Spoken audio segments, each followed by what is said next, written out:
Hello dear students. आज हम social change की थ्योरीज के बारे में जानेंगे। ये सोशल चेंज के लेक्चर की सीरीज़ का दूसरा लेक्चर है। पहले लेक्चर में हम जान चुके हैं कि सामाजिक परिवर्तन क्या होता है, सामाजिक परिवर्तन के क्या क्या कारण होते हैं, क्या क्या उसकी विशेषताएं हैं, कौन कौन से तरीकों से सामाजिक परिवर्तन होता है और सामाजिक परिवर्तन के मार्ग में क्या क्या बाधाएं हैं। आज के लेक्चर में हम देखेंगे कि सोशल चेंज की थ्योरीज क्या क्या हैं। इसमें हम theory of evolution, cyclic theory, linear theory, theory of cultural lag और थ्योरी ऑफ कन्फ्लिक्ट इत्यादि को डिस्कस करेंगे। तो आइए शुरू करते हैं और जानते हैं सामाजिक परिवर्तन क्या होता है। जैसा कि आप ऑलरेडी जानते हैं कि सामाजिक परिवर्तन किसी क्रिया या किसी वस्तु की पहले की स्थिति में बदलाव को कहा जाता है। ये बदलाव उसमें उस वस्तु या क्रिया विधि में तीन स्तर पर हो सकता है। या तो उसके सोशल स्ट्रक्चर में चेंज हो जाए, या उसके फंक्शंस में चेंज हो जाए, या उनके आपसी रिश्तों यानी रिलेशंस में चेंज हो जाए। इन तीनों स्तर पर अगर चेंज आता है और ये चेंज समाज में कुछ व्यक्तियों तक सीमित ना रह करके अधिकांश लोगों के जीवन में फैल जाता है, तो ऐसे परिवर्तन को हम सामाजिक परिवर्तन की संज्ञा देते हैं। इसमें बहुत तरीके के फैक्टर्स योगदान दे दे सकते हैं, जैसे कि वो भौगोलिक हो सकते हैं, आर्थिक कारक हो सकते हैं, सांस्कृतिक कारक हो सकते हैं, मनोवैज्ञानिक हो सकते हैं, शैक्षणिक हो सकते हैं, या अन्य कोई प्रकार का नेचुरल कारण हो सकता है। जो सामाजिक परिवर्तन है ये कैसे होता है, इसके बारे में हमारे पास कई प्रकार की थ्योरीज हैं। यानी जो समाज वैज्ञानिक हैं, जो राजनीति विज्ञानी हैं, उन्होंने समझाने की कोशिश की है कि ये सामाजिक परिवर्तन किस प्रकार से आते हैं। कुछ समाज विज्ञानी कहते हैं कि जो परिवर्तन है वो प्रकृति का अभिन्न हिस्सा है, ये प्राकृतिक है, इसमें ये कोई सोची समझी रणनीति नहीं है। ये जो सामाजिक परिवर्तन है वो आने ही होते हैं, इसलिए आते हैं। कुछ बोलते हैं कि नहीं, ये प्लान्ड होते हैं। कुछ कहते हैं कि जो परिवर्तन है वो पॉइंट ए से शुरू होकर के और ऊपर की तरफ बढ़ता चला जाता है, यानी एक दिशा में होता है, एक रेखीय होता है। कुछ मानते हैं कि नहीं, जो परिवर्तन है वो अलग अलग दिशाओं में होता है ना। तो कुछ मानते हैं कि ये एक चक्र की तरह होता है। कुछ इसी प्रकार के अन्य बातों को मानते हैं। तो इसमें जो सबसे पहली थ्योरी है उसको इवोल्यूशनरी थ्योरी या विकासवादी सिद्धांत कहा जाता है। और जो विकासवादी सिद्धांत है, बेसिकली ये चार्ल्स डार्विन की थ्योरी आपने सुनी होगी, जो उन्होंने अपनी पुस्तक द ओरिजिन ऑफ स्पीशीज में दी। और उसमें उन्होंने किस प्रकार से बताया था कि जो जीवों की उत्पत्ति है वो किसी ईश्वर का द्वारा अलग अलग जानवर नहीं बनाए गए, बल्कि प्रारंभ में पृथ्वी पर कोई जीव नहीं थे। रासायनिक क्रियाओं के कारण जीव का जन्म हुआ। प्रारंभ में जो जीव था वो सिंगल सेल्ड था, एक कोशीय था, लेकिन धीरे धीरे उनकी शारीरिक रचना में परिवर्तन हुआ, उनमें भिन्नता आती गई, उनके जो अंग हैं वो अलग अलग होते गए। और ये इस प्रकार से जो वर्तमान स्पीशीज आपको देखने को मिलती हैं वो आई। तो कुल मिला के इनका कहना ये है कि जो ये जो चेंज है, सामाजिक परिवर्तन जो है वो प्राकृतिक है। उसमें एक स्टेज के बाद दूसरी स्टेज आती है, और ये जो स्टेजेस हैं ये कैसी हैं, नॉन रिवर्सेबल है, उनको पीछे नहीं किया जा सकता। अब आप ह्यूमन से अमीबा नहीं बना सकते हैं, लेकिन अमीबा ने विकास करके ह्यूमन का या दूसरी स्पीशीज का रूप ले लिया है। इसका मतलब ये है कि जो थ्योरी ऑफ इवोल्यूशन ये मानती है कि जो चेंज है, जो परिवर्तन है, जो विकास है, वो एक दिशा विशेष में होता है। ये हमेशा साधारण चीज़ों से विकसित होकर कॉम्प्लेक्स चीज़ें बनाता है। ये होमोजेनिटी से यानी एक रूपता से हिट्रोजेनिटी की तरफ बढ़ता है, यानी विषमता की तरफ बढ़ता है ना। तो इसमें जो थ्योरी हैं वो चार्ल्स डार्विन की थ्योरी और हर्बर्ट स्पेंसर की थ्योरी को आप इसमें शामिल कर सकते हैं। अब सवाल उठता, हर्बर्ट स्पेंसर क्या कहते हैं। हर्बर्ट स्पेंसर भी जो चार्ल्स डार्विन है इन्हीं की थ्योरी को सामाजिक विज्ञान पे लागू करते हुए कहते हैं कि जो विकास की प्रक्रिया है ये केवल मानव शरीर पे लागू नहीं होती, ये समाज में भी देखी जाती है। समाज में जो मानव संबंध है उनकी जो व्यवस्था है, आप देखोगे तो शुरू में जो आदि समाज था वो बहुत ज़्यादा सरल था। लेकिन आधुनिक युग में जब श्रम विभाजन हुआ या कार्य विशेषीकरण हुआ, तो उसमें मानव जीवन जो है वो बहुत ज़्यादा जटिल होता चला गया। तो इस प्रकार से जो समाज है वो भी विकास की प्रक्रिया को फॉलो करता है। तो ये थी थ्योरी ऑफ इवोल्यूशन, यानी विकास का सिद्धांत या विकास का सिद्धांत। इसमें अगली थ्योरी है साइक्लिक थ्योरी। इसे आप चक्रीय सिद्धांत भी कहते हैं। इसका मानना ये है कि जो समाज में जो परिवर्तन होते हैं वो एक चक्र की भांति होते हैं। अर्थात जिस स्थिति से परिवर्तन शुरू होता है, परिवर्तन की गति एक सर्किल में आगे बढ़ते बढ़ते फिर से उसी स्थान पर लौट आती है जैसे वो शुरू में होती है ना। तो इस तरीके के परिवर्तन आप कैसे इसमें क्या क्या शामिल करते हैं, जैसे इसमें आप स्पेंगलर की साइक्लिक थ्योरी को शामिल करते हैं। स्पेंगलर क्या कहते हैं? स्पेंगलर कहते हैं कि जिस प्रकार से हमारी शारीरिक रचना होती है ना, हम जब एक इंसान पैदा होता है, जन्म लेता है, उसके बाद फिर वो युवा होता है, फिर वो बुजुर्ग होता है और उसके बाद उसकी डेथ हो जाती है। अगेन फिर से वो जन्म लेता है, फिर से वो अपना किशोर अवस्था में आता है, युवा अवस्था में आता है और उसके बाद बूढ़ा होता है, फिर से उसकी डेथ होती है। तो इसी प्रकार से समाज का भी विकास होता है। जो समाज है, जो सभ्यताएं हैं, पहले वो बनती हैं सिंपल होती हैं, छोटी होती हैं। धीरे धीरे वो अपनी ग्रोथ करते हुए बड़ी होती हैं, कॉम्प्लेक्स होती जाती हैं और एक लेवल आता है जब सभ्यता का पतन होता है और फिर से जो सभ्यताएं हैं वो नई एक सभ्यता का स्थान जो है वो दूसरी सभ्यता ले लेती है ना। तो या एक तरीके से आप एक एग्जाम्पल जो है वो फैशन का ले सकते हैं। आप देखेंगे जो फैशन आज का जो फैशन है वो एक टाइम तक चलेगा, उसके बाद फिर से पुराना फैशन जो है वो अस्तित्व में आएगा, लोग उसको पसंद करेंगे और थोड़े टाइम के बाद उसको छोड़ के फिर से तीसरे फैशन पे आ जाएंगे। तो कहने का मकसद ये है कि चाहे वो फैशन हो, चाहे वो सभ्यताएं हो, चाहे वो जीवन हो, ये एक साइकिल में चलते हैं, ये एक चक्र की तरह चलते हैं और ओरिजिनल स्टेज से ही फिर से शुरू करते हैं फाइनल स्टेज पे जाने के बाद। तो इसमें जो सोरोकिन की थ्योरी है उसको सोरोकिन की इसको pendular theory of social change भी बुलाते हैं, है ना। इसमें ये क्या कहते हैं? ये कहते हैं कि जैसे एक पेंडुलम होता है ना, वो एक सेंटर पॉइंट से कुछ आधा राइट साइड जाता है, फिर लेफ्ट साइड जाता है और घूमता रहता है। जैसे आपने जो दीवार घड़ी है उनमें नीचे लटकता एक घंटा देखा होगा जो लगातार हिलता रहता है। इसी प्रकार से सोरोकिन कहते हैं कि उसी पेंडुलम की तरह समाज में उतार चढ़ाव चलते रहते हैं, है ना। ये उतार चढ़ाव कैसे चलते रहते हैं? इसमें इन्होंने बताया है कि जो समाज में परिवर्तन है वो बेसिकली दो लेवल पे आता है। एक चेतना के स्तर पे आता है और दूसरा उसमें जो भौतिक भावनात्मक स्तर है, जो एक तरीके से या सांस्कृतिक स्तर है, उसमें आता है। तो इसमें क्या होता है? इसमें ये कहते हैं कि जब एक लेवल पे जो विकास है वो अपनी चरम अवस्था पे पहुंच जाता है तो उसको फोर्सफुली दूसरी दिशा में मुड़ना पड़ता है, क्योंकि अगर वो ऐसा नहीं करेगा तो जो विकास है वो रुक जाएगा या विकास संभव नहीं होगा। यानी ये इसको एक तरीके से प्रिंसिपल ऑफ लिमिट्स देता है। ये कहता है कि जो परिवर्तन है उसकी अपनी कुछ सीमाएं होती हैं।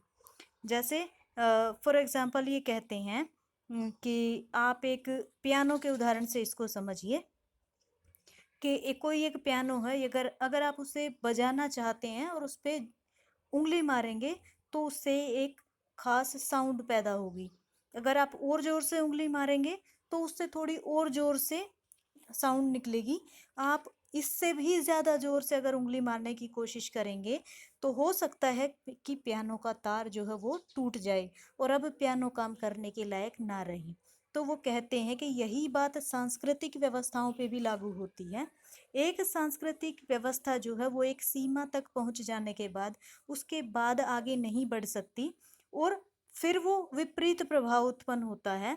यानी उस पियानो की भांति जो टूटा हुआ पियानो है उसकी जगह एक नई सांस्कृतिक व्यवस्था पैदा होती है, और इस प्रकार से जो समाज में परिवर्तन है वो चलता रहता है।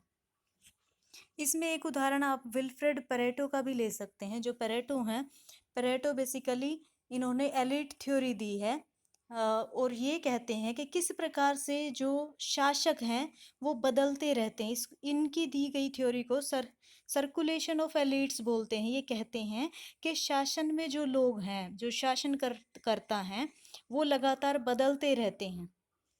और तो इस प्रकार से जो साइक्लिक थ्योरी है, इसमें आप स्पेंगलर, सोरोकिन और विल्फ्रेड पेरेटो को पढ़ के इसको अच्छे से समझ सकते हैं। हाँ, ये चलते हैं नेक्स्ट थ्योरी की तरफ। और नेक्स्ट थ्योरी है हमारे पास कन्फ्लिक्ट थ्योरी। कन्फ्लिक्ट थ्योरी का मतलब है कि जो समाज है, समाज में जो परिवर्तन आते हैं वो बेसिकली संघर्षों की वजह से आते हैं, है ना। ये कहते हैं कि जो समाज में परिवर्तन आते हैं वो कभी भी आसानी से नहीं आते, बल्कि ज़रूरी होता है कि समाज में जो ग्रुप हैं उनमें आपस में संघर्ष होते हों, और इन संघर्षों की वजह से किसी न किसी बात पे समझौता होता है या कोई नई कंडीशन आती है ना, जो परिवर्तन का कारण बनती है। फॉर एग्जाम्पल, जैसे इसमें आप कार्ल मार्क्स की थ्योरी को रख सकते हैं। कार्ल मार्क्स किस प्रकार से कहते हैं कि जो आदिम समाज है उसमें सब लोग बराबर रहते हैं, कोई किसी का शोषण नहीं करता, लेकिन धीरे धीरे परिस्थितियां बदलती हैं, लोगों की जनसंख्या बढ़ती है, और जो आर्थिक रिसोर्सेज हैं, जो प्राकृतिक संसाधन है, उनकी संख्या कम रह जाती है। तो ऐसे में लोग प्राकृतिक संसाधनों पे कब्जा करने की कोशिश करते हैं। जो कब्जा कर लेते हैं वो मालिक बनते हैं, जो कब्जा नहीं कर पाते या शारीरिक रूप से निर्बल होते हैं वो दास बन जाते हैं। तो इस प्रकार से जो मालिक और दास है उसकी व्यवस्था सामने आती है। धीरे धीरे ये जो व्यवस्था है वो सामंतवाद और किसानों में बदल जाती है। फिर धीरे धीरे जैसे उत्पादन के साधन बदलने लगते हैं तो पूंजीपति और मजदूर अस्तित्व में आता है। तो इसी प्रकार से ये बताते हैं कि किस प्रकार से इनके आपस में जो संघर्ष बनते रहते हैं, उनकी उनके आपसी संघर्षों की वजह से समाज में परिवर्तन होते हैं। इसको समझाने के लिए मार्क्स हमें वाद प्रतिवाद और संवाद के थ्रू भी समझाने की कोशिश करते हैं। इसके अलावा आप इसमें रेजनहोफर का कन्फ्लिक्ट थ्योरी भी शामिल कर सकते हैं। रेजनहोफर क्या कहते हैं कि जो मानव हित हैं वो इम्पोर्टेंट होते हैं। वो जैसे जो मनुष्य है वो कुछ काम उस नेचुरल है जो वो करना चाहता है। जैसे हर एक व्यक्ति उसकी जन्मजात प्रवृत्ति है कि वो संतान उत्पत्ति करना चाहता है, वो अपनी खुद की रक्षा करना चाहता है, वो अपना विकास करना चाहता है, वो ज़्यादा से ज़्यादा स्वतंत्रता और अधिकार प्राप्त करना चाहता है। और क्योंकि सारे लोग इन चीज़ों को चाहते हैं, ऐसे में लोगों के बीच में आपस में संघर्ष होते हैं, है ना। क्योंकि जब जनसंख्या ज़्यादा होगी तो संसाधनों पे दबाव पड़ेगा, और जब दबाव बढ़ेगा तो संघर्ष बढ़ेंगे। तो संघर्षों की वजह से, कन्फ्लिक्ट्स की वजह से समाज में चेंज आता है। इसके अलावा आप इसमें स्मॉल की थ्योरी भी शामिल कर सकते हैं, जो कहते हैं कि जैसे फिजिक्स में एटम्स होते हैं वैसे समाज शास्त्र में मनुष्य होते हैं, है ना। जैसे डिफरेंट जो एटम्स हैं वो मिल करके रिएक्शन करके एक नया कंपाउंड बना लेते हैं, उसी प्रकार से जो मनुष्य हैं जब वो एक दूसरे से रिएक्ट करते हैं, एक दूसरे से मिलते हैं, झगड़ते हैं, तो वो भी एक नए प्रकार की सामाजिक संरचना बना लेते हैं। तो इस प्रकार की जो नई सामाजिक संरचना है वो सामाजिक परिवर्तन की वजह से होती है। इसके अलावा आप इसमें ओपनहीमर को की थ्योरी को भी शामिल कर सकते हैं, जो ये कहते हैं कि जिस प्रकार से मनुष्य स्वभाव है ना, हमारा समाज भी कुछ वैसा ही है। जैसे मनुष्य के स्वभाव में अपनापन दिखाना भी है, लोगों से सहयोग करना भी है, और संघर्ष करना भी है। और क्योंकि हम समाज में रहते हैं तो समाज में लोगों के बीच संघर्ष भी हैं और सहयोग भी हैं। तो इन दोनों के बीच में जब संघर्ष होता है उस समय परिवर्तन होता है। तो वो परिवर्तन क्यों होता है, क्यों कोई उसको एक्सेप्ट कर लेता है, इसके लिए कहते हैं क्योंकि समाज में एक तीसरा समूह इनके ऊपर दबाव बनाता है कि वो नई व्यवस्था को एक्सेप्ट करें। और ये तीसरा समूह कौन होता है? जो न्याय करता है ना। यानी समाज में जो न्याय की व्यवस्था है उसकी वजह से समाज में परिवर्तन आता है। इसके अलावा आप इसमें कोज़र की कॉन्फ्लिक्ट फंक्शनलिज्म की थ्योरी को भी शामिल कर सकते हैं। यहाँ कॉन्फ्लिक्ट फंक्शनलिज्म का मतलब ये है कि जो कॉन्फ्लिक्ट हैं, जो संघर्ष हैं, वो कैसे हैं, फंक्शनल है, वो काम करते हैं, है ना, सामाजिक परिवर्तन लाने के लिए। अब कैसे काम करते हैं, ये कहते हैं कि जब जैसे आप पॉलिटिक्स में देखोगे तो एक सत्ताधारी दल होता है, एक विरोधी दल होता है। तो जो विरोधी दल होता है, जो विरोधी दल की भी समाज के जो मूल मान्यताएं हैं उनमें आस्था होती है, तो लोकतंत्र में टकराव होते हैं, लेकिन लोकतंत्र में बातचीत से कमियां भी दूर की जाती हैं, है ना, और इस बातचीत के माध्यम से ही लोकहित संभव हो पाता है। तो जो और कई बार जो आपका ये हमने संघर्ष बताए, ये हम जब बाहरी तीसरी शक्ति से लड़ते हैं तो वो खत्म भी हो जाते हैं। कैसे? जैसे आप देखिए कि अगर चीन या पाकिस्तान से युद्ध हो जाए तो भारत के ये दोनों गुट हैं, जो सत्ताधारी और विपक्षी दल हैं, वो एक हो जाएंगे और बाहरी गुट से संघर्ष करेंगे, यानी उस समय इनमें एकता आएगी। तो इस प्रकार से कोजर का ये कहना है कि जो कन्फ्लिक्ट है वो फंक्शनल होता है, वो केवल डिस्ट्रक्शन नहीं करता है, वो नई चीज़ें बनाने में भी योगदान देता है। तो इस प्रकार से ये जितने भी विद्वान हैं वो सारे कन्फ्लिक्ट थ्योरी में विश्वास रखते हैं, यानी ये मानते हैं कि समाज में जो संघर्ष होते हैं वो संघर्ष ही समाज में परिवर्तन का कारण बनते हैं। इसके अलावा इसमें एक लीनियर थ्योरी भी है। लीनियर थ्योरी मतलब इस समाज में जो परिवर्तन होते हैं वो दिशा, किसी स्पेसिफिक दिशा में होते हैं, है ना। इसमें बेसिकली आपको दो तरीके के मिलेंगे। एक वो जो ये मानते हैं कि समाज में परिवर्तन एक सीधी रेखा में होते हैं, कुछ मानेंगे कि नहीं, ये अनेक रेखाओं में, अनेक डायमेंशंस में या मल्टीलिनियर होते हैं। तो ये दो प्रकार की थ्योरीज में देखने को मिलेंगी। और इसमें आपको काम्टे की, अगस्त काम्टे की थ्योरी, जो कि जिसको आप प्रत्यक्षवाद का पिता मानते हैं, उनकी थ्योरी को आप इसमें शामिल कर लेते हैं। जैसे कि वो बोलते हैं कि जो समाज में परिवर्तन आते हैं वो एक निश्चित स्टेज पे आते हैं। जैसे उनका कहना है कि परिवर्तन का कारण जो है वो मनुष्य का बौद्धिक विकास होता है या उसके विचारों में परिवर्तन होता है। और परिवर्तन कैसे होंगे? यूनिलीनियर होंगे। सबसे पहले क्या होता है कि जब धार्मिक स्तर पे होता है तो मनुष्य का मस्तिष्क ये मान लेता है कि संसार में जितने भी जड़ या चेतन चीजें हैं वो उनमें एक अलौकिक शक्ति विद्यमान है, उनको बनाने वाली कोई ना कोई शक्ति विद्यमान है। लेकिन जैसे ही उसमें परिवर्तन आता है तो परिवर्तन के दूसरे स्तर में उसकी धारणा ये हो जाती है कि इसके पीछे कोई अलौकिक शक्ति नहीं है, बल्कि कुछ ऐसी अमूर्त शक्तियां भी हैं जिनसे उसका व्यवहार या क्रियाएं प्रभावित होती हैं। और तीसरे लेवल पे जब उसमें बौद्धिक विकास होता है और जब वो चिंतन की अंतिम अवस्था में पहुंचता है तो फिर वो किसी भी घटना का कारण ना तो किसी अलौकिक शक्ति में ढूंढता है और ना ही दार्शनिक तौर पे उस पर विचार करने की कोशिश करता है, बल्कि वो उसके तथ्यों का तर्क के आधार पे, ऑब्जर्वेशन के आधार पे उसमें कोज एंड रिलेशन, कारण और परिणाम के संबंध ढूंढता है और एक प्रकार से एक वैज्ञानिक की भांति सत्य की खोज करने की कोशिश करता है। यानी उसके जो विचार हैं पहले कैसा होते हैं? थियोलॉजिकल होते हैं, भगवान में विश्वास करने वाले। फिर मेटाफिजिकल्स होते हैं, यानी फिर वो जिन चीज़ों को देखता है, सुनता है, उनमें भरोसा करने लगता है। लेकिन बाद में वो उन्हीं चीज़ों पे भरोसा करता है जिनको वो साइंटिफिकली प्रूव कर सकता है। इसके अलावा आप इसमें कार्ल मार्क्स की इकोनॉमिक फैक्टर थ्योरी को भी रख सकते हैं, जिसमें मार्क्स ये कहता है कि समाज में परिवर्तन उसी दिशा में होते हैं जिस दिशा में जो हमारे आर्थिक संसाधन हैं वो विकास करते हैं, जिस दिशा में उत्पादन के साधनों में परिवर्तन होता है, क्योंकि पूरी व्यवस्था जो है वो आर्थिक उत्पादन के साधनों के ऊपर निर्मित होती है। हमारी अर्थव्यवस्था के उत्पादन के तरीके क्या हैं वही डिसाइड करेंगे कि वहाँ की न्याय व्यवस्था कैसी है, वहाँ की शिक्षा व्यवस्था कैसी है, वहाँ की पुलिस व्यवस्था कैसी है, वहाँ का राज्य कैसा है। तो ये सारे सुपर स्ट्रक्चर्स किस पे खड़े हैं? इकोनॉमिक फैक्टर्स पे। और तो इकोनॉमिक फैक्टर्स की दिशा ही निर्धारित करेगी कि सामाजिक परिवर्तन किस दिशा में होंगे।